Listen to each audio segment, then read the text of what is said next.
Good day, everyone. We are the Group 5 and we are going to report Managing Hostage Situation. The leader is Yumol Stephanie. Members are Avila Redijan, Gutierrez Arnel, Havato Mark Frederick, and Tumagangtang Baynor.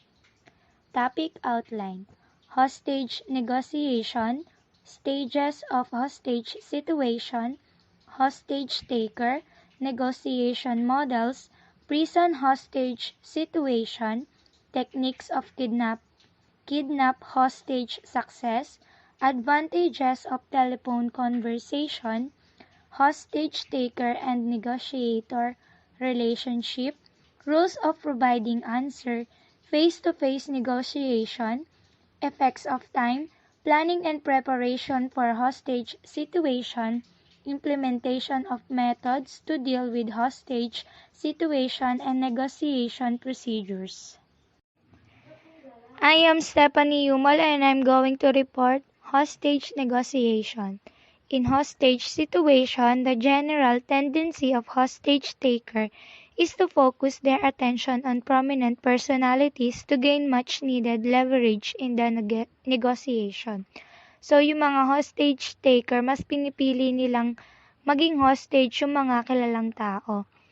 And over the past decades, numerous hostage situations took place, and the most widely among them were the incident committed by Arab terrorists during the 20th Games in Munich, West Germany in September 1972, the hostage-taking by Iranians of U.S. Embassy personnel in Iran, the hijacking of an Air France Flight 139, July 1976 with mostly Israeli as passengers, and witchcraft was brought to Entebbe, Uganda by the terrorists.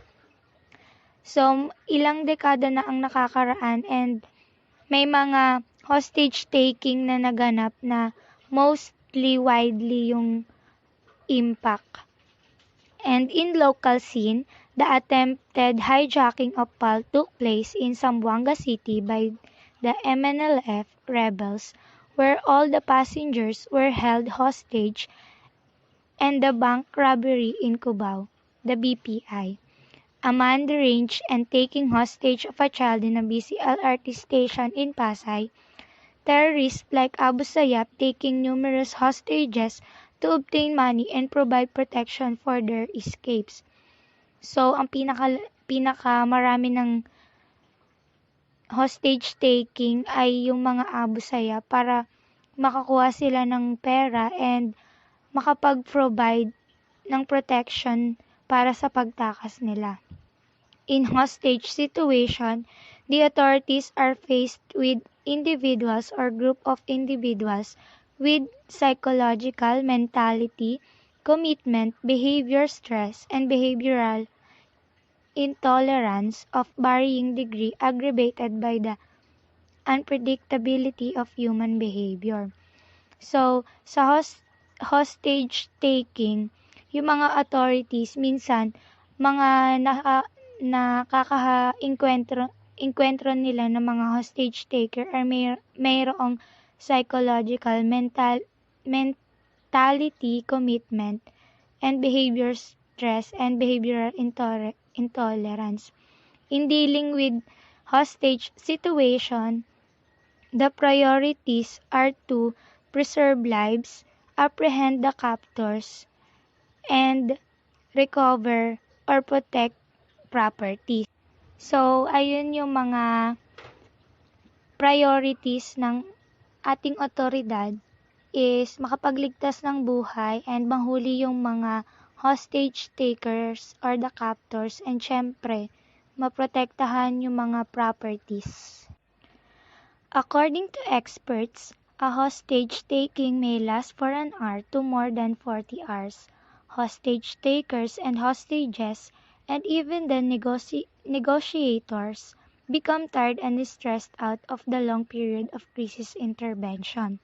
Hostage become impatient, waiting for their safe release or rescue.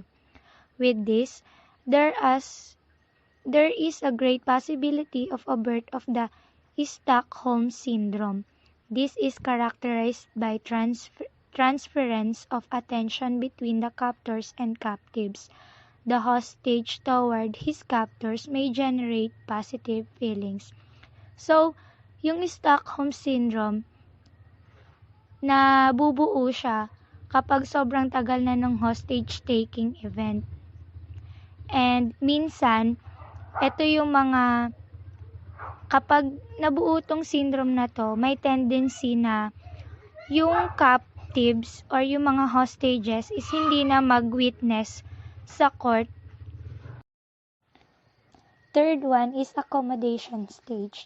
This is distinguished by boredom and with the moments of terror, though is considered as the longest yet is the most tranquil in crisis stage. And even in the alarm stage, hostages are considering escape option, but in the accommodation stage, their initiative and planning are narrowed since captors has increased control over them. So dahil sa katagalan ng crisis, yung mga hostages is may chance pa rin na makatakas pero napakakaunti lang nun, and maliit na yung chance ng pagpaplano nila para makatakas sa mga hostage taker dahil habang tumatagal yung oras na binubuno nila, nakasama nila yung hostage taker, mas nadadagdagan yung control sa kanila. The hostage sense of life-preserving has increased and even tries to obey the orders. Stockholm syndromes will likely to occur between the captors and the victims. One looks into this phenomenon in the negative that must have said that cooperation of hostages to the negotiator is constricted.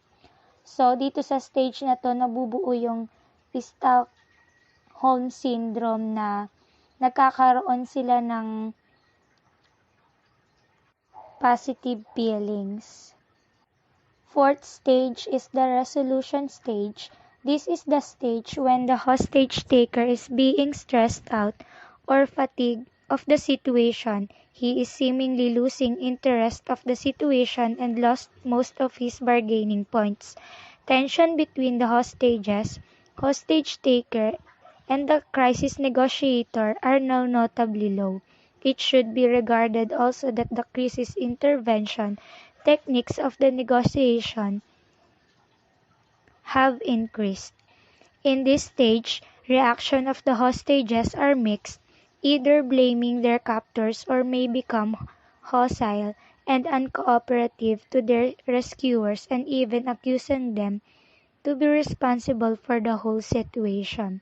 They might even appraise their captors for taking care or saving their lives, though their captors place them into a hell experience.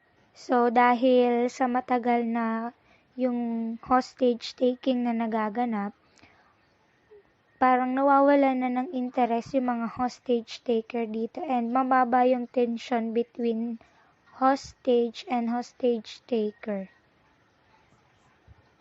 And dahil sa tagal ng pag-hostage sa kanila, may tendency na yung mga hostages nagiging masungit at hindi na nakikipagtulungan sa mga otoridad.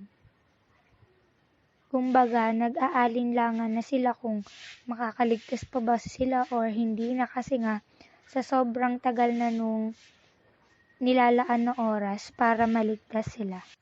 For the next topic, here is Miss Tumagangtang.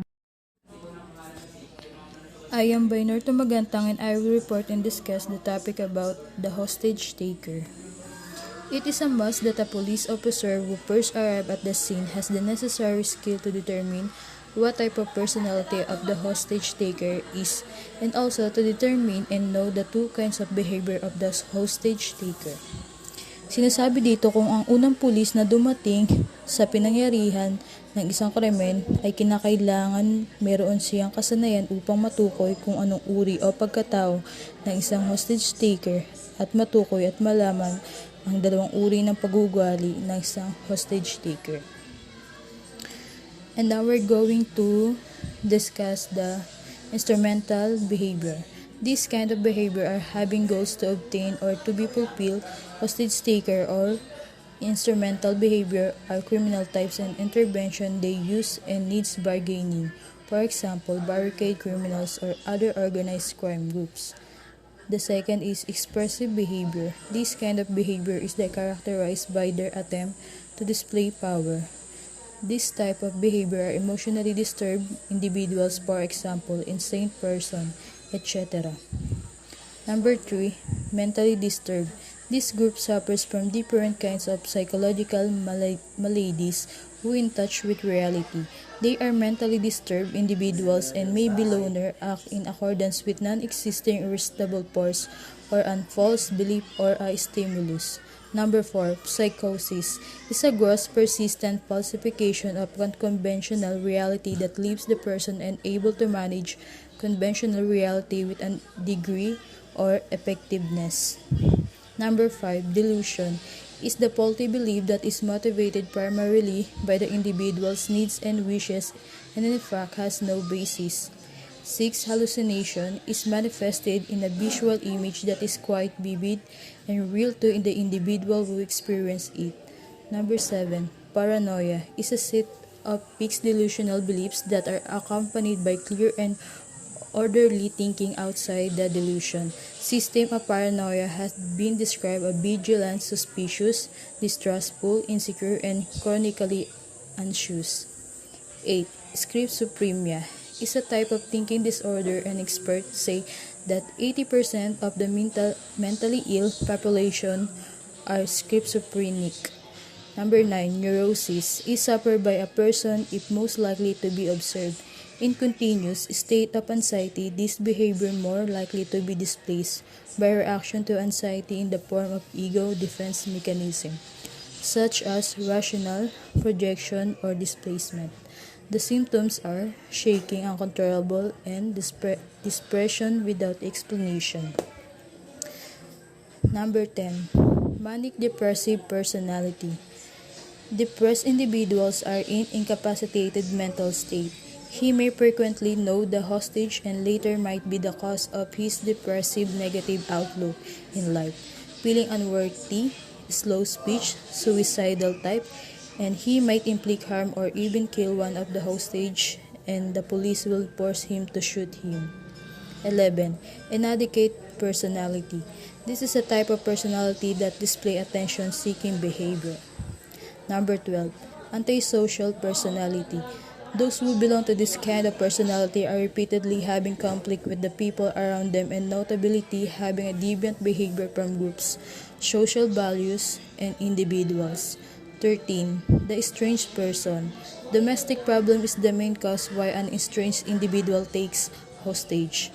Number 14. Terrorists. Terrorism throughout the world has been alarming for the past decades and even at the present. 15. Barricaded criminals. This type might be robbers cornered by the police while in the act of committing their crimes, like bank robbers, either barricade in building, roadblock or bystanders, or both caught in the process of escaping. 16. Prisoners. Prisoners spend most of their time inside the correctional institution and concentrated on the penal colonies with that they are haunted by boredom, get tired, and hostile. And now we're going to discuss the negotiation models.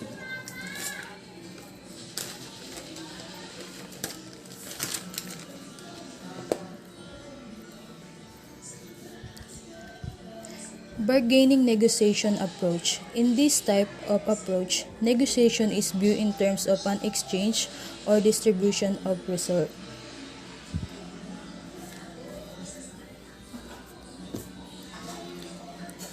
Sinasabi dito na ang pamamaraan na ito ay isang negosasyon ay ginagamit sa mga tuntunin ng isang palitan o pamamahagi ng mga pinagkukunan.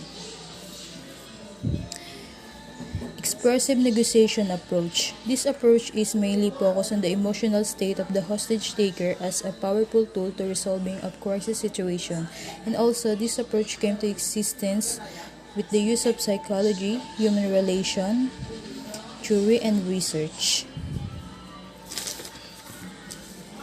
Ang pamamaraan na ito ay higit na nakatuon sa pang-emosyonal na estado ng isang hostage taker bilang isang malakas na kasangkapan sa paglutas ng isang sitwasyon, ng isang krisis.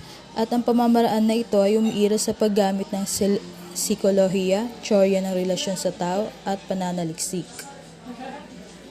Communication-based negotiation approach. This approach is founded on an interactive assessment if the crisis hostage situation unfolds and is created through the interaction of negotiator and the perpetrator. Ang pamamaraan na ito ay tinatag sa isang pananaliksik kung ang sitwasyon ng isang hostage ng crisis ay nakabuo at nilikha sa pamamagitan ng pakikipag-ugnayan ng negosyador at ang salarin. And now we're going to discuss the person hostage situation. Experience show time factor work both for and against authorities, allowing the passage of time generally permit the leader to exploit his position by consolidating his leadership, thus able to create a formidable bastion which cannot be neutralized without loss of life, whereas action taken immediately before the prisoner can organize and arm themselves may. Good day, I am Arnel Gutierrez, and my topic is about kidnap hostage success. Hallmark of success, blending of tactical response and behavior know-how calls for development of tactics, using blocking and containment force, expertise in use of weapon, development of instant communication, use of behavioral experts, cool-headed and with the professional leadership. So sila yung expert sa paggamit ng iba't ibang armas. Sa ganong situation, magaling sila makipag-communicate and kalmado lang sila sa iba't ibang mahihirap na sitwasyon. At magaling silang magaling silang mamuno sa isang grupo. This calls for training programs for the police in their vital areas. First, considerable screening. All members of the team, negotiator, admin aid, operational aid, sharpshooters, patrol, patrol personnel, etc. in their respective line of activities. Once chosen, they should be given the priority in handling and evaluating areas and incident for the should a senior officer continue to countermand order in the site. The result will certainly be bundled. Ang napili sa operation na ganito ay may karapatan silang i-handle and evaluate yung kung saang area sila na bibilang, and pag naging mas functionable sila, mas magiging maganda yung result. Number 2, psychology. Analyze various situations and develop strategies using psychological technique rather than force to obtain release of hostages. Point of training is to provide a basis for understanding and anticipating hostage taker moves as well as possible reaction to police tactics. So sila yung mag-a-analyze ng situation at sila rin yung gagawa ng or mag-iisip ng strategies na dapat gawin sa pamamagitan ng tinatawag nilang psychological techniques na nang hindi gumagamit ng dahas para mapakawalan yung mga hostage. Yung training na training para mas maintindihan nila at maunawaan nila yung malaman nila yung pwedeng gawin ng hostage taker. Number 3, physical training. Physical conditioning, weapon disarming method, and unarmed self-defense are vital to control the demands of the situation. So, ito yung mga physical training na dapat gawin para mas makontrol nila yung situation na yun, para mas magawa nila yung kung paano nila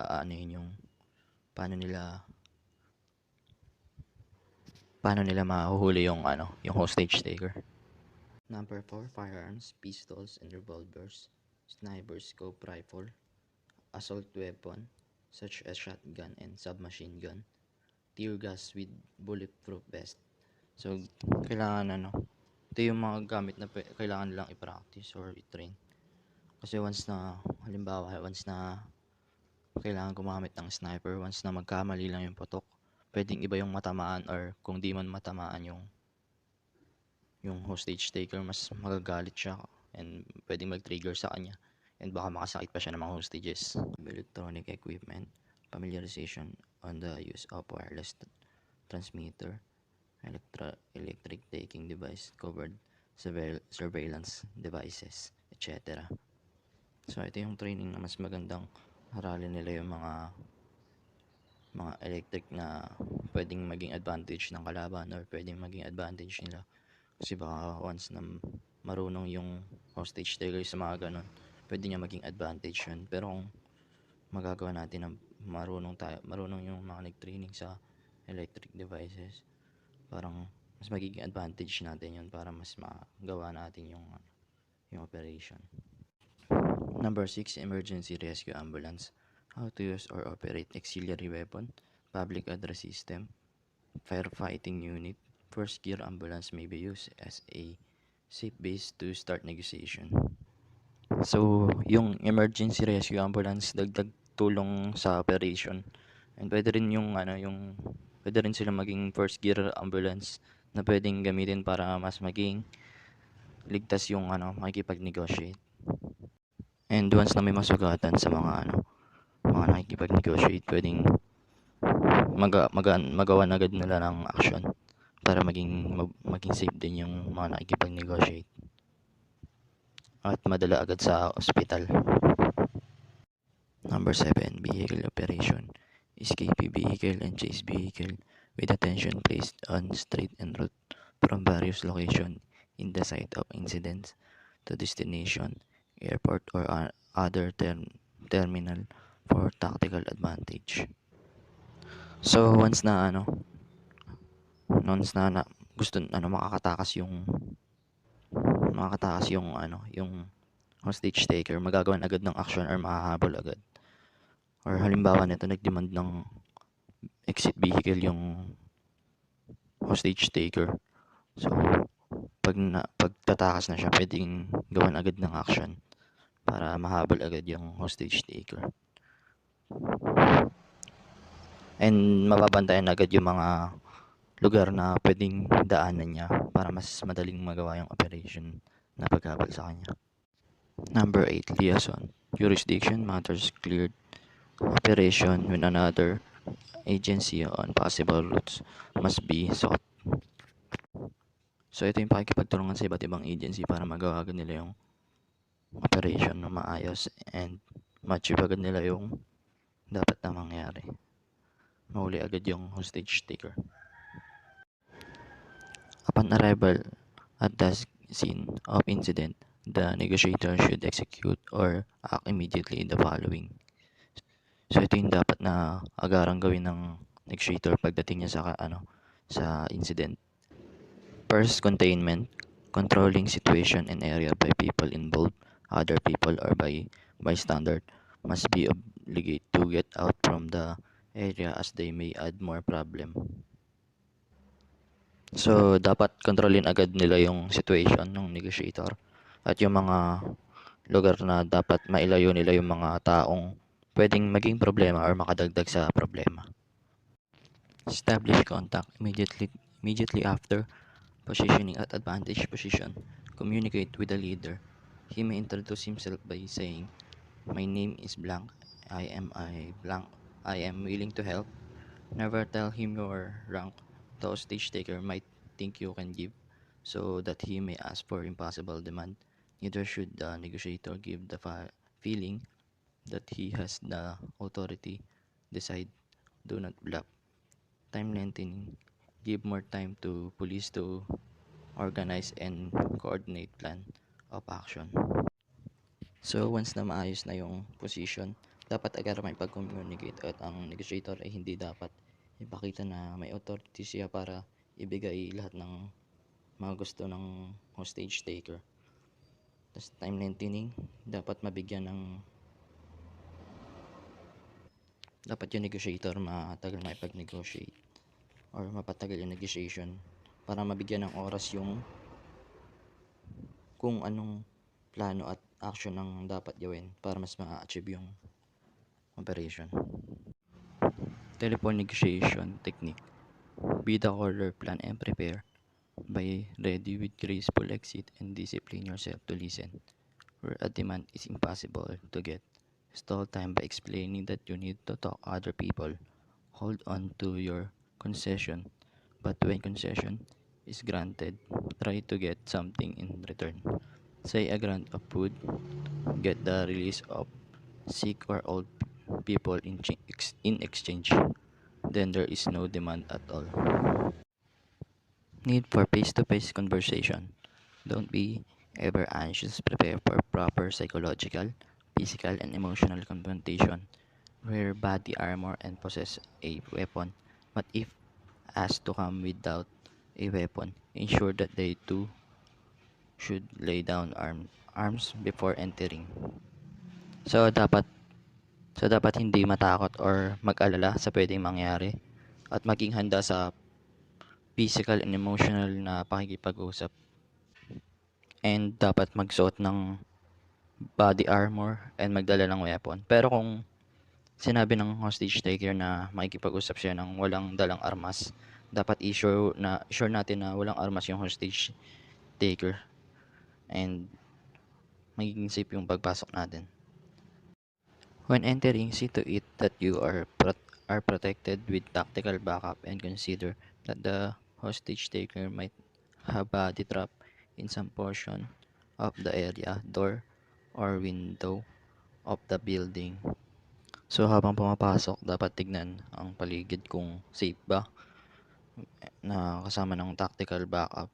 Sila yung titingin sa'yo para masiguradong ligtas yung papasukin na lugar at dapat tignan yung mga bintana or pinto para masiguradong walang trap na nakalagay. Coming on face-to-face situation, maintain proper distance, observe their movement, elicit a promise or motivate them to surrender. So once na nakaharap na natin yung hostage taker, dapat i-maintain yung proper distance, tas tignan mabuti yung mga kilos at mga pwede na yung gawin at may pag-usap ng maayos para i-motivate siya na sumuko na. In returning or in getting out of the room, face hostage taker slowly back out of the door with a good cover or tactical backup. At kung lalabas na sa pinto, dapat nakaharap pa rin sa hostage taker. Kasi baka pwede siyang may gawin na masama sa'yo. At dapat dahan-dahan kang lumabas na with good cover up and tactical backup. Surrender approach. Start with a position approach. Act as if hostage taker will surrender. Do not talk too much. Grantly ask him to surrender. Reassurance in the wisest thing to do. Talk details of surrender process and explain why now it is better than later. Second topic, advantage of telephone conversation. Easier to say decline of demands.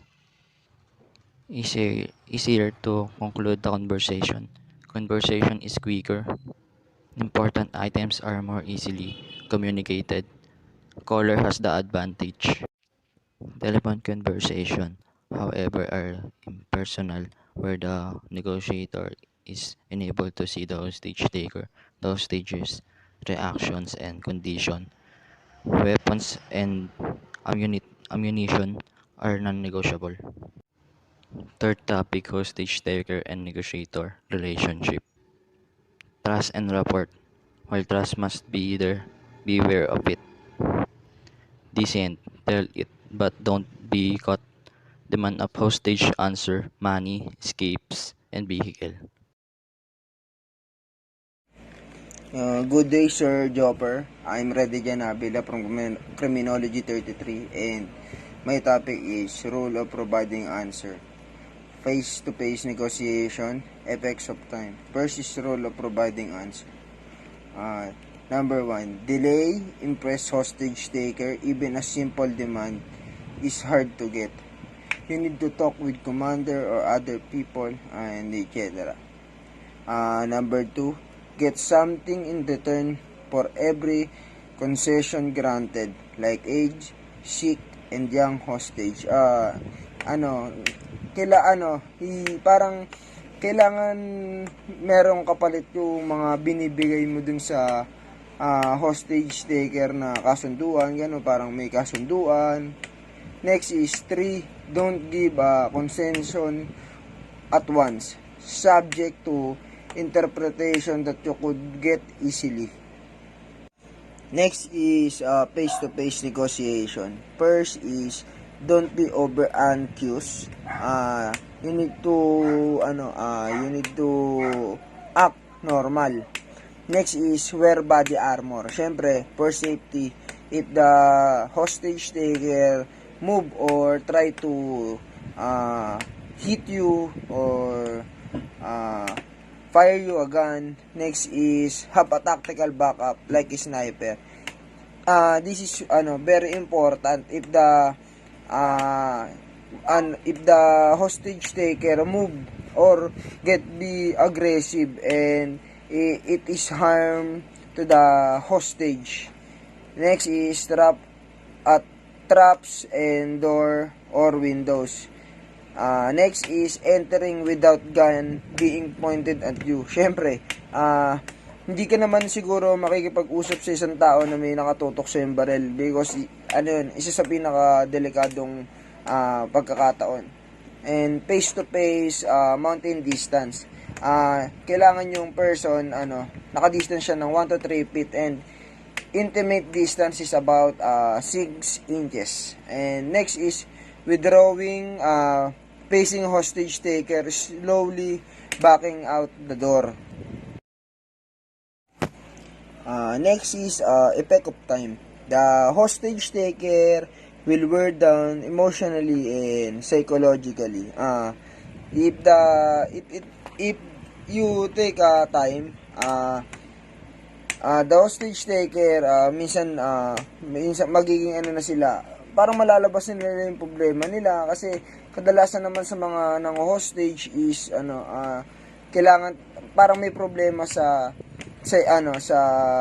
emotionally minsan and psychologically, lalo na pag mga iniwan ng asawa sa trabaho like yun ng hostage na guard.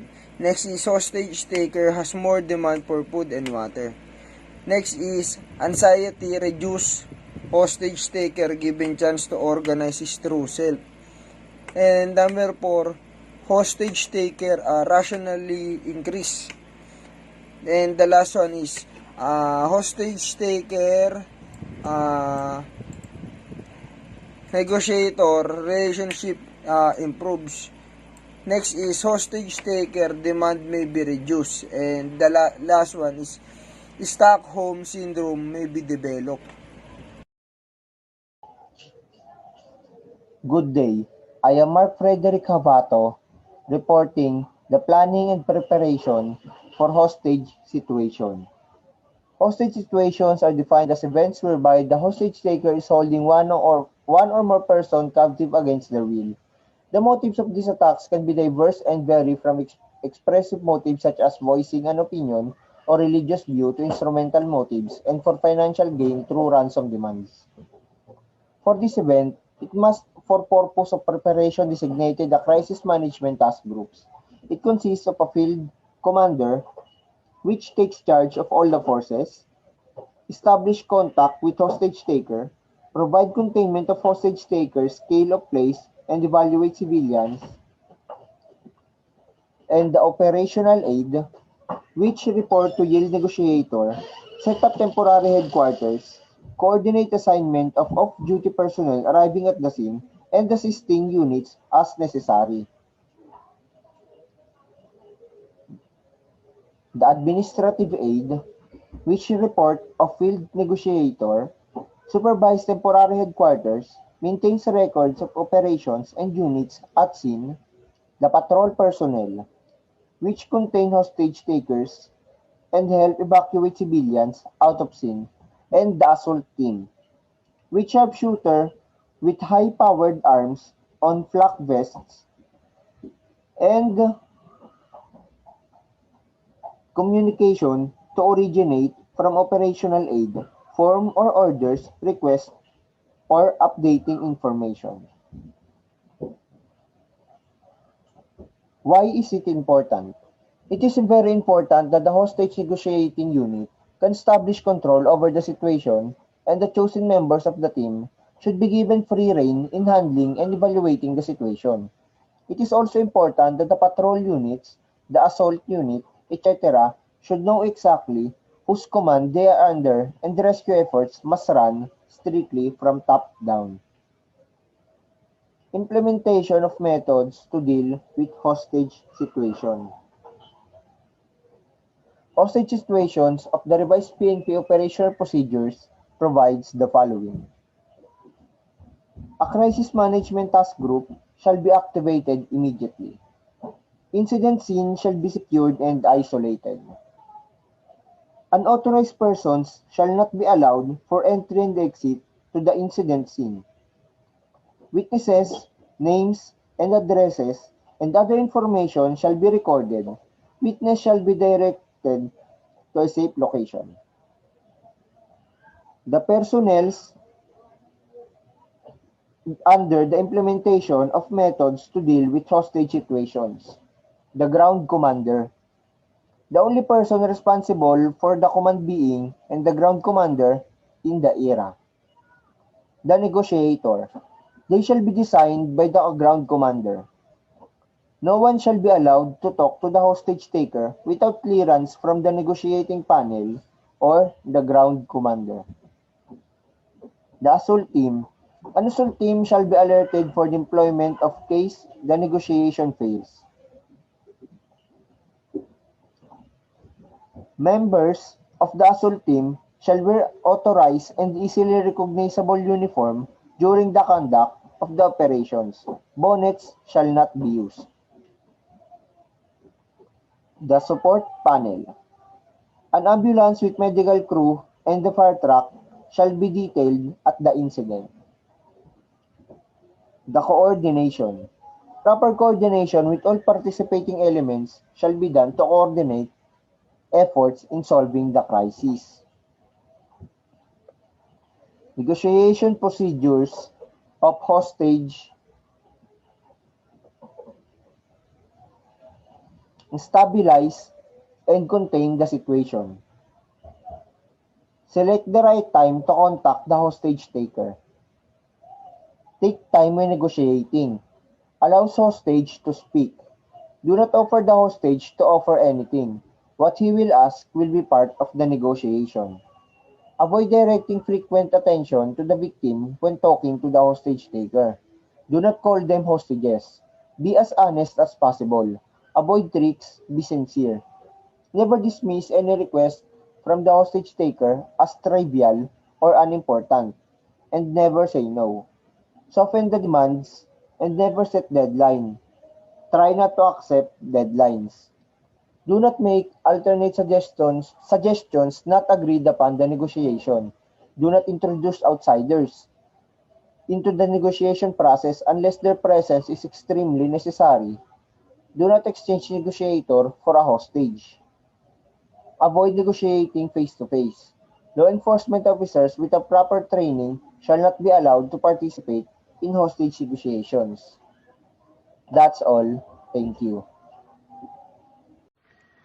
For our conclusion, the importance of negotiating, or what we call crisis negotiation, is a law enforcement technique used to communicate with people who are threatening violence, workplace violence, domestic violence, suicide or terrorism, including barricaded subjects, stalkers, criminal attempting to escape after a botched robbery, and hostage takers. Crisis negotiation is often initiated by the first officer on the scene. Police officer, often the first respondents on the scene, are confronted with crisis situations such as suicidal individuals, Reuters, hostage takers, religious or political fanatics, and many more, where in the past the only solution to this problem was the use of a specialized response team. Nowadays, a more peaceful solution is available known as crisis negotiation. Crisis negotiation is the communication between a trained negotiator from the police and a preparator. Here are reference: Domingo C.G.